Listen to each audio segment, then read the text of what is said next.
Class 12 के students, आपका एक और धमाकेदार वीडियो में स्वागत है। और जो आपका इतिहास का जो पेपर होने वाला है, तो फाइनली हम आपका इतिहास का पेपर लेके आ चुके हैं। आप देख सकते हैं त्रैमासिक परीक्षा 2023-24 एक तो लाइक और शेयर ठोक दीजिए, महाकाल का दबा के लाइक और शेयर ठोक दीजिए। पूरा साल मेहनत करता हूँ आपके लिए बेटा, ऐसा नहीं चलेगा, ऐसा नहीं चलेगा। कक्षा 12वीं विषय इतिहास, और जो आपका इतिहास का पेपर है वो आपका 80 नंबर का रहेगा। तो स्टूडेंट्स, आपको हम पूरा पेपर बताने वाले हैं और साथ ही संपूर्ण सॉल्यूशन भी देने वाले हैं। तो पहले तो वीडियो को लाइक कर दीजिए और चैनल को सब्सक्राइब कर लीजिए। तो स्टूडेंट्स, आपका जो इतिहास का पेपर है वो आपका जो होने वाला है वो आपका आज ही होने वाला है, और आपके पास ज़्यादा समय शेष नहीं है। तो आपको जो इतिहास का पेपर है वो हम पूरा शेयर करने वाले हैं। तो टेलीग्राम चैनल को भी ज्वाइन कर लीजिए और साथ ही वीडियो को लाइक भी कर दीजिए। तो चलो देख लेते हैं। तो आपका जो पहला क्वेश्चन है, सही विकल्प चुनकर लिखिए। 6 नंबर के आपके सही विकल्प रहेंगे। पहला, भारत के सबसे प्राचीन सिक्के किस नाम से जाने जाते हैं? मोहर, निष्क, आहत, इनमें से कोई नहीं। तो इसका जो आपका करेक्ट आंसर रहेगा वो आपका आहत हो जाएगा। इसके बाद है आपका दूसरा, जैन धर्म के प्रथम तीर्थकर कौन थे? महावीर स्वामी, ऋषभदेव, पार्श्वनाथ और अरिष्ट नेवी। तो इसका जो करेक्ट आंसर है वो आपका ऋषभदेव हो जाएगा। जल्दी से देखते जाइए क्योंकि आपके पास ज़्यादा समय शेष नहीं बचा है। इसके बाद है आपका दूसरा रामायण के मौलिक रचनाकार कौन है? गोस्वामी तुलसीदास, महर्षि वाल्मीकि और वेद व्यास, मनु। तो इसमें आपका करेक्ट आंसर रहेगा महर्षि वाल्मीकि। इसके बाद है आपका चौथा, भारत के सबसे प्राचीन सिक्के किस नाम से जाने जाते हैं? तो मोहर, निष्क, आहत, इनमें से कोई नहीं। तो इसमें आहत हो जाएगा। इसके बाद है आपका पांचवा, गुरु ग्रंथ साहिब किस धर्म का पवित्र ग्रंथ है? वैष्णव धर्म, सिख धर्म, शिव धर्म और बौद्ध धर्म। तो इसका करेक्ट आंसर आपका सिख धर्म हो जाएगा। इसके बाद है आपका बंगाल में भक्ति आंदोलन के प्रसार में किसका विशेष योगदान रहा? तो इसमें आपका करेक्ट आंसर हो जाएगा चैतन्य महाप्रभु। तो इस तरीके से स्टूडेंट्स, आपके जो सही विकल्प वो कंप्लीट हो जाते हैं। अब हम बात करेंगे आपके अगले क्वेश्चन की। तो आपका अगला क्वेश्चन आता है रिक्त स्थान, जो कि 7 नंबर की रहेंगी।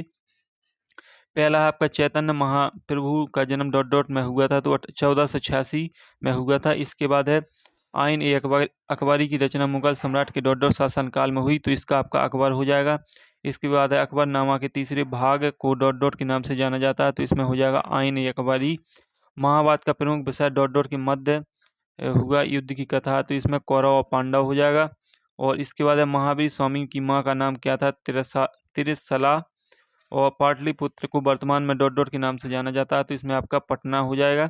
हिंदुओं के देवता भगवान जगन्नाथ का मंदिर डॉट डॉट में स्थित है। तो इसका जो करेक्ट आंसर है वो आपका पूरी हो जाएगा। तो इस तरीके से आपके जो सॉल्यूशन है खालिस्तान के वो मैंने आपको बता दिए हैं। अब आते हैं आपका तीसरा क्वेश्चन, एक शब्द एक वाक्य, जो कि 7 नंबर के हैं। तो आपका पहला रहेगा, मौर्य वंश के संस्थापक कौन है? तो इसमें आपका चंद्रगुप्त मौर्य हो जाएगा। महाभारत किस भाषा का ग्रंथ है? तो इसमें आपका संस्कृत हो जाएगा। जैन धर्म में कितने तीर्थकर कबीर के अनुयायी थे? तो इसमें निर्वाण हो जाएगा। और कबीर के गुरु कौन थे? तो रामानंद कबीर के गुरु थे। इसके बाद गुरु नानक का जन्म कहाँ हुआ था? तो तलवंडी में गुरु नानक का जन्म हुआ था। इसके बाद मुगल काल में ग्राम पंचायत के मुखिया को क्या कहा जाता है? तो इसमें आपका हो जाएगा मुकद्दम। और भारत के सबसे प्राचीन सिक्के किस नाम से जाने जाते हैं? तो इसमें पंचमार्क हो जाएगा। इसके बाद आते हैं स्टूडेंट्स, आपके 6 नंबर की सही जोड़ी देख लीजिए। सूरसेन, तो इसका मथुरा हो जाएगा। गीता का ज्ञान, श्री कृष्णा। और इसके बाद है भगवद्गीता, तो इसका हो जाएगा वैष्णव धर्म। और रामानंद, इसका हो जाएगा आपका ब्राह्मण। और कबीर का हो जाएगा जुलाहा। और मुगल साम्राज्य की स्थापना, इसका हो जाएगा बाबर। इसके बाद आते हैं आपकी सत्तासत देख लीजिए स्टूडेंट। सत्तासत आपके 6 नंबर के रहेंगे। तो आपका पहला, मौर्य वंश का अंतिम संस्थापक है बृहद्रथ था। तो ये सही है। उपलब्ध महाभारत है, शस्त्र शास्त्री संहिता कहलाता है। तो ये भी आपका सही है। इसके बाद आता है महात्मा बुद्ध आत्मा के सत्य में विश्वास नहीं करते, ये आपका सही कथन है। प्रारंभिक भक्ति आंदोलन का उदय कर्नाटक में हुआ था, ये आपका गलत है। दादू कबीर के अनुयायी थे, ये गलत है। और साथ ही मुगल साम्राज्य बाबर पितृपक्ष के चंगेज खां का वंशज था, तो ये भी आपका गलत है। इसके बाद आते हैं आपके 6 नंबर, जो क्वेश्चन 6 है वो आपके 2-2 नंबर अति लघु उत्तरीय प्रश्न रहेंगे। तो आपका 6वां क्वेश्चन है, चाणक्य कौन थे? संक्षिप्त में लिखिए। महाभारत के ऐतिहासिक महत्व। स्टूडेंट्स, आपको अथवा में से केवल एक क्वेश्चन के आंसर देना है। इनका जो आपको सोल्यूशन है वो मैं आपको वीडियो में नहीं दूंगा। इनका सोल्यूशन आपको जो टेलीग्राम चैनल है उस पर मिल जाएगा। टेलीग्राम चैनल की लिंक डिस्क्रिप्शन में आपको मिल जाएगी। इसके बाद प्रश्न 7वां, महावीर स्वामी के अनुयायी को जैन क्यों कहा जाता है? और कश्मीरी शैव धर्म के बारे से आप क्या समझते हैं? मुगल कालीन कृषि इतिहास के प्रमुख स्रोतों का संक्षेप में वर्णन कीजिए। जनपद शब्द के अभिप्राय को स्पष्ट कीजिए। महाभारत का क्या ऐतिहासिक महत्व है? जैन धर्म के 2 प्रमुख संप्रदायों के नाम लिखिए। हिंदू परंपरा के अनुसार मोक्ष प्राप्ति के कितने मार्ग हैं तथा कौन कौन से हैं। इस प्रकार से आपके क्वेश्चन रहेंगे। और साथ ही इसके बाद है आपका अकबर नामक ग्रंथ के रचनाकार कौन थे। अशोक ने धर्म महामंत्रों की नियुक्ति किस उद्देश्य से की थी। वेद व्यास ने किस महाकाव्य की रचना की थी। जातक ग्रंथों से आप क्या समझते हैं। इस तरीके से आपके क्वेश्चन रहेंगे।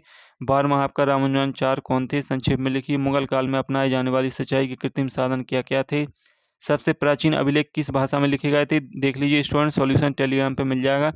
इसके बाद है 14वां पितृवंशिकता से आपका क्या तात्पर्य है। महात्मा बुद्ध की कोई दो शिक्षाओं के बारे में बताइए। भक्ति आंदोलन किन्हीं 4 संतों के नाम लिखिए। इसके बाद 16वां चंद्रगुप्त मौर्य ने किस प्रकार मौर्य साम्राज्य स्थापित किया था। और महाभारत के प्रमुख विषय पर प्रकाश डालिए। 17वां जैन धर्म तथा बौद्ध धर्म में 4 अंतर लिखिए। तो स्टूडेंट, इस तरीके से आपका जो पेपर है वो आपका बहुत ही अच्छा तरीके से मैंने आपको शेयर किया और आपका टेलीग्राम चैनल पर सॉल्यूशन मिल जाएगा। मैंने आपको जो बस स्टूडेंट उनका सॉल्यूशन दे दिया है। इसके बाद 18वां जाति पंचायत के विषय से आप क्या समझते हैं, इनके कार्यों का उल्लेख कीजिए। इतिहास के पुनर्निर्माण में अभिलेख के महत्व को स्पष्ट कीजिए। 19वां क्या यह संभव है कि महाभारत का एक रचयिता था। जैन धर्म के प्रसार का संक्षिप्त विवरण। 20वां स्टूडेंट्स आपका भक्ति आंदोलन की उत्पत्ति के कारणों की विवेचना कीजिए।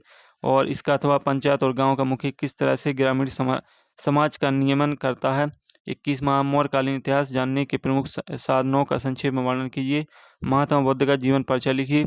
तो स्टूडेंट्स, आपके 4 नंबर के क्वेश्चन 4 आएंगे। देख लीजिए आप। सूफी मत के प्रमुख सिद्धांतों का वर्णन कीजिए। अकबरनामा किसने लिखा, उसकी विषय वस्तु का सविस्तर वर्णन कीजिए। और इस पेपर का जो एंड क्वेश्चन है वो आप देख लीजिए। अशोक के बौद्ध धर्म में प्रचार के लिए उन्होंने क्या क्या किया। इसके बाद है हड़प्पा सभ्यता को सिंधु घाटी सभ्यता क्यों कहा जाता है। इस तरीके से स्टूडेंट्स आपके जो 4 नंबर के क्वेश्चन है वो भी मैंने आपको करवा दिए हैं। 3 नंबर के क्वेश्चन भी मैंने आपको करवा दिए हैं। और जो आपके जो क्वेश्चन और भी हैं तो एक बार फिर से देख लीजिए। 2 नंबर के क्वेश्चन और साथ ही 3 नंबर के क्वेश्चन। तो स्टूडेंट, इनका सॉल्यूशन आपको टेलीग्राम चैनल पर मिल जाएगा, जल्दी से देख लीजिए। और साथ ही जो मैंने आपके बस स्टूडेंट्स प्रश्न उनका सॉल्यूशन तो दे ही दिया है। तो अगले वीडियो में फिर मिलते हैं, तब तक के लिए जय हिंद।